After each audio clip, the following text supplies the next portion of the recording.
Gloria in excelsis Deo.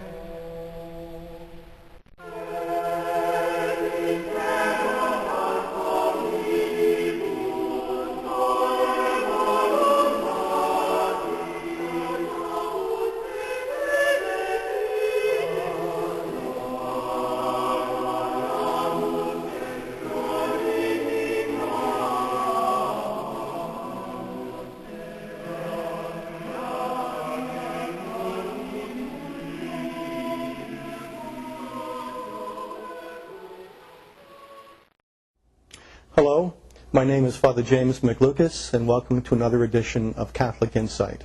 We begin our every edition with a shot of the beautiful painting of Archbishop Fulton Sheen that sits behind us, and we ask, of course, always for his intercession for the work that we do here at Keep the Faith.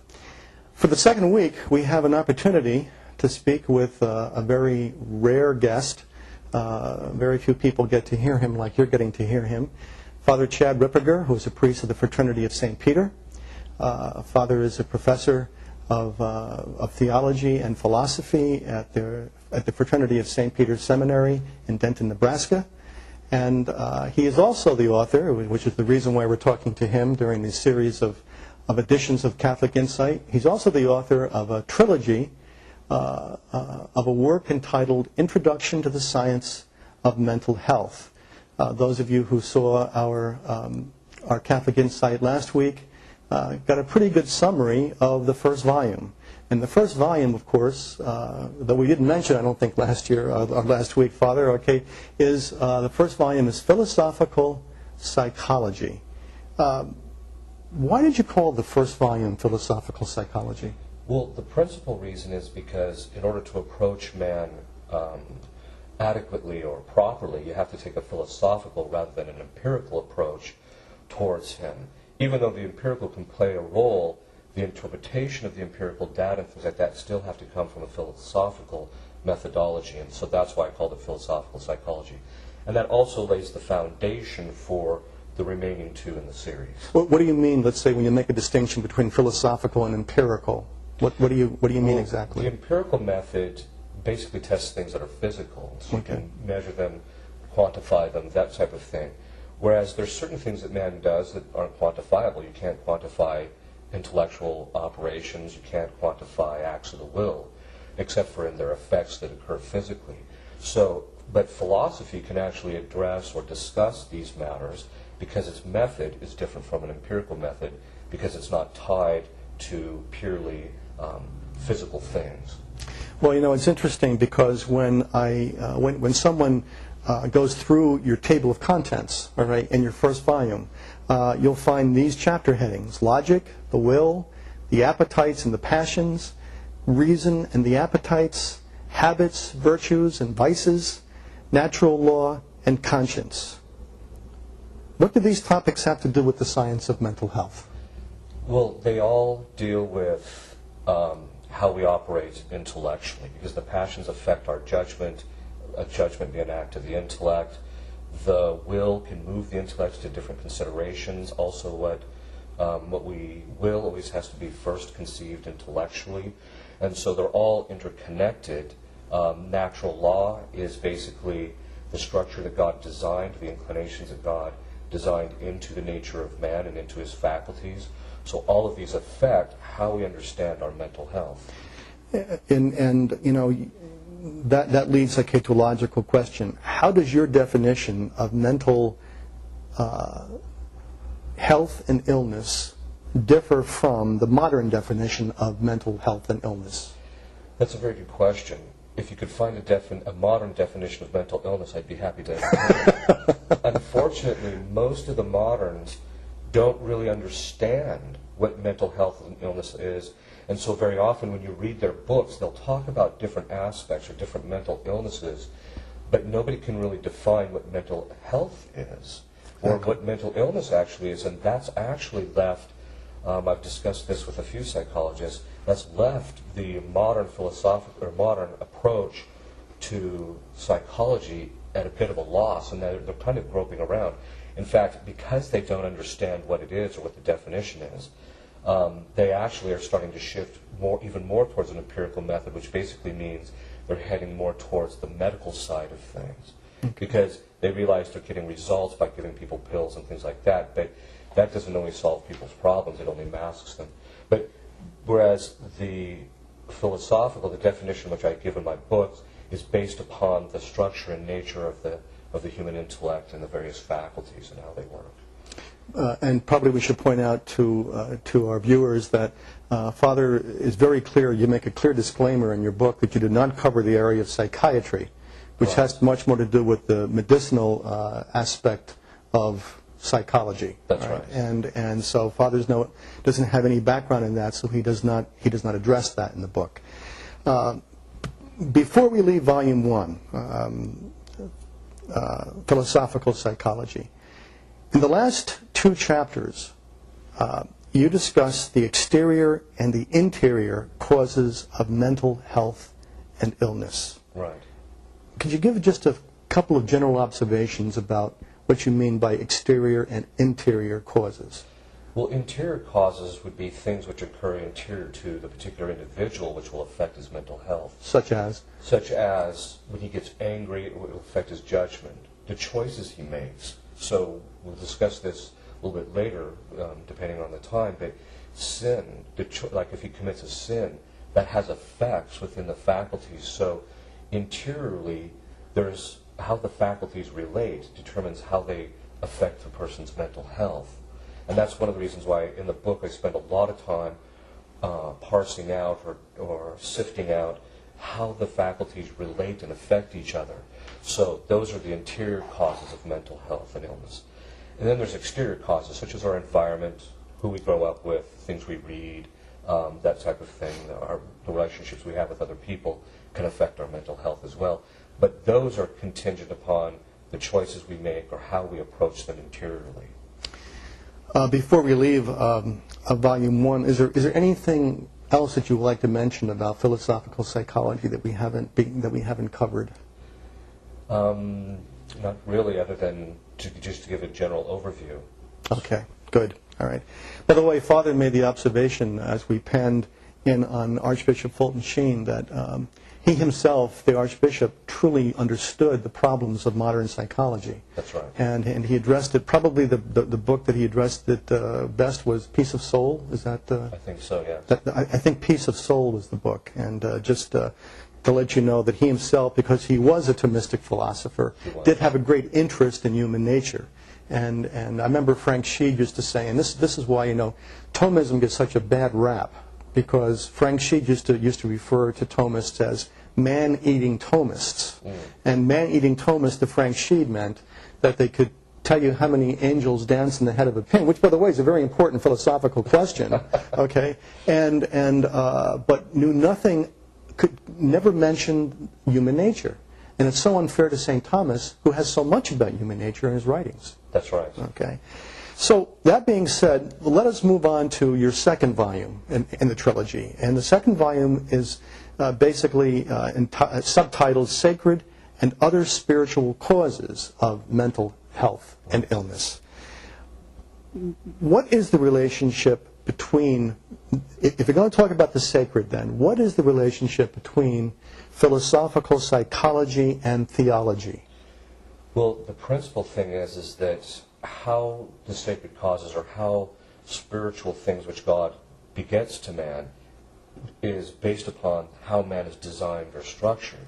So how our faculties are designed determines how God influences them by grace or by through the sacraments and things of this sort. So that's why there's such a relationship. In fact, if you don't understand man right, very often it'll have detrimental effects on how you understand how things work theologically. Does a Catholic, let's say a Catholic lay psychologist, okay, does he have to know his theology? He has to know at least some theology, some of the basics at least. What are the areas that are most important for him to know? I think the areas that would be most useful to him would be things like infused virtues, how faith, hope, and charity affect how people understand things, because what you believe very often can affect your mental health. These types of things. So If they understand that, if they understand how grace functions, that can be very useful. Devotional life, how that can affect different kinds of people is very important. So. You know, very often we go back and read the spiritual insights of the saints, and even though they never mention the term philosophical psychology or psychology, that their insights very much follow from an understanding of what we're talking about here. They didn't have perhaps a cognitive or conceptual understanding of all the concepts that you speak about in your books, but because they were interiorly doing what they were supposed to do, it was lived. That's right. And I think part of it also has to do with the fact that Christ understood, because he created man, understood that when he revealed things, what became the deposit of faith, which the church teaches, if people follow that closely, the psychology of man is already built into it, because Christ understood he was revealing to man, who was designed in a specific way, this is what man's problems are, and this is how you overcome them. Okay. All right. One of the things that you will not hear from many psychologists is a statement that you make, or a point that you make in your book, which I think is just so vital to this whole discussion. Why do you say that sin has a psychological impact?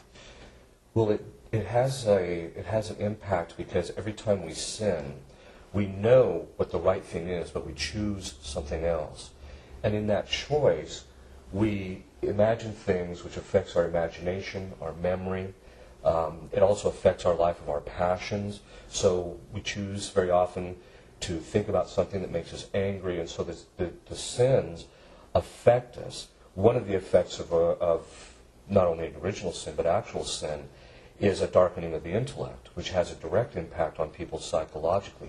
So very often people get into habits of sin, which then in the end they become blind to it, and it starts affecting other aspects of their personality, and it becomes very difficult, like say alcoholism, or somebody who has a problem with gambling, or somebody who has a problem with lying. It starts affecting every aspect of their life. They get to the point where they have a hard time even understanding what, coming to the knowledge of the truth, or they have a hard time even saying what's true. So these are things that are psychological effects, but they come from the actual choices of the sins that they commit. So that when, even for instance, in a secular discussion, you often hear the phrase, well, he's lost contact with reality. Exactly. That's very often as a result of his sin. And even though they don't use the concept of sin, okay, we say, yes, he's lost contact with his reality, but, all right, what psychology doesn't do, from what you're saying, modern psychology, right, is it doesn't really permit a true analysis of exactly why he lost contact with reality. That's right. Because they approach actions as morally neutral. That's right. And so maybe that's a question from you, because you mentioned last week that you had discussions with secular psychologists. How do they explain that? In other words, how do they explain that they can say that this person's lost contact with reality, yet they have a moral neutral approach to how the person got there? Yeah, that actually does kind of create a real problem, and I don't think they themselves have an explanation for it. Okay. And I think that's, and I think a lot of it has to do with, again, they don't really understand fully the causes of mental health and mental illness, and so they tend to try and patch the symptoms afterwards rather than very often getting to the cause. Because, as you mentioned, a priori or beforehand, they've already excluded the discussion of sin. And of course, sin is an action contrary to the natural law. But what's the natural law? The way God designed us. So each time we sin, we act contrary to the way we're designed. Well, in philosophy, we call that violence. That is, when you act contrary to the nature of the thing, you cause violence. And the principal effect of violence is weakening of the thing that you act against. And so every time a person commits sin, it weakens their faculties, and which means they become disordered over time. Another topic that you, again, in Volume 2, with your discussion of the sacred and other spiritual causes of mental health and mental illness, is you discuss infused virtues and how they affect mental health. First of all, could you explain what you mean by infused virtues? Yeah, there's two different kinds of virtues. There's those which we can acquire, that is, we perform the action on our own, and then as a result of that action, the virtue begins to grow in us. Whereas that's different from an infused virtue, which is one in which once a person's in the state of grace, God infuses into the soul, the infused moral virtues. So we have infused prudence, fortitude, temperance, and justice. But also, God also infuses in the soul faith, hope, and charity. And so those come from God, and those can actually have a profound effect on us psychologically. Can you give a little bit of just example? Well, one example is that the faith helps us to understand, here are the teachings of the church. Let's first discuss that. The teachings of the church, which we call the deposit of faith, helps us to understand precisely what man is in relationship to God and to reality and that type of thing. So if a person understands that, and then through the virtue of faith, which God infuses, gives a sense to that, then a person actually understands something about himself, about other things, and that actually enlightens the mind. So, as I mentioned before, sin tends to darken the mind, and people who suffer from psychological illnesses very often have some type of darkness of the intellect, because they can't see what their problem is, or whatever the case is, whereas the faith very often can illuminate the person to understand what their problem is or how to take up a supernatural approach to it. I think that probably, therefore, docility is something that is required, therefore, much more than we might suspect in terms of counseling and psychology. Absolutely. I discussed that, in fact, as an integral thing that's necessary for what I call the direct D, which in modern psychological circles they call the patient or the client, which the client sounds like somebody who's paying you for a service, which sounds but I call them the direct D because the psychologist can only provide the person with the information and the encouragement to do the right thing in order to undo the damage that they've caused psychologically. So they can't, it's not like a patient where a doctor administers a drug and then you're fine. He can only counsel you to do specific kinds of actions. The directee, therefore, has to be docile. That is, he has to be willing to be led to overcome his problem. And if he doesn't have docility, he'll never overcome his problem. And that's why very often that we say that therefore, unless the person changes somewhat in terms of his attitude about being able to be taught, then nothing, that we're talking about is going to affect him. That's right. Okay. Father, I could talk here for another half hour, but we don't have a half hour. But we will see you again next week, okay. And we'll continue Volume 2, and we'll talk a bit about Volume 3 as well. I'd like to, again, thank you for being with us here at Catholic Insight. Remember that you go to Google and type in Father Chad Ripperger's name, the name you will find in the summary of this Catholic Insight. Just type in his name, put it in quotation marks, you'll get his webpage, and the series is available there. God bless you, and we'll see you next week.